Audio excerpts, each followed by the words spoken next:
اعوذ باللہ من الشیطان اللعین الرجیم بسم اللہ الرحمن الرحیم۔ السلام علیکم یا علی مدد۔ مومنین و مومنات کی خدمت میں آج ایک بے انتہا مجرب اور جلالی ترین وظیفہ عمل لے کر آئے ہیں۔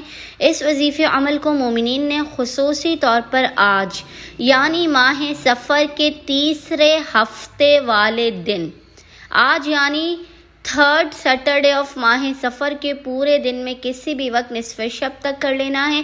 بے انتہا یہ مجرب ترین وظیفہ عمل ہے، آپ کی زندگی سے مشکلات کا خاتمہ کر دے گا، آپ کی حاجات کو خداوند متعال کی بارگاہ سے صدقہ محمد و آل محمد قبول و مقبول کروانے کا یہ ضامن ترین وظیفہ عمل ہے۔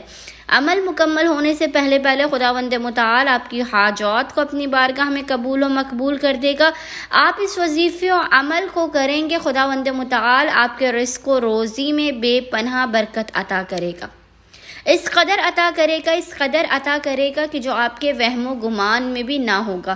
دولت، بیماری، رشتے، ہر حاجت کے لیے آپ اس وظیفے و عمل کو کریں، خداوند متعال دولت کے انبار کو آپ کے گھر میں لگا دے گا۔ آپ کی ہر حاجت کی قبولیت کا یہ ضامنی والا عمل و وظیفہ ہے۔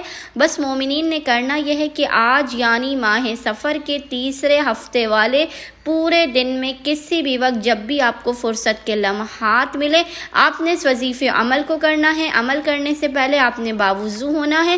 باوضو ہونے کے بعد محمد اور آل محمد پر اول و آخر 3 مرتبہ 3 ٹائمز درود بھیجنے کے درمیان میں آپ نے ایک تسبیح 100 مرتبہ 100 ٹائمز اس ذکر کی تلاوت کرنی ہے۔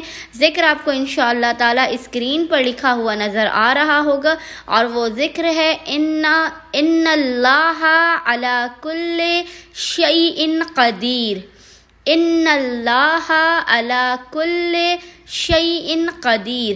اس ذکر کی آپ نے ایک تسبیح 100 ٹائمز 100 مرتبہ تلاوت کرنے کے بعد خداوند متعال کو محمد اور آل محمد کے حق کا واسطہ دے کر اپنی حاجات کو طلب کرنا ہے، بلاؤں، مصیبتوں، پریشانیوں، آفات اور ناگہانیوں کے خاتمے کی دعا کرنی ہے، رزق و روزی میں برکت کی دعا کرنی ہے۔ انشاءاللہ تعالی اس وظیفے عمل کے صدقے میں خداوند متعال آپ کے اور آپ کی نسلوں کے نصیب و مقدر کو بنا دے گا۔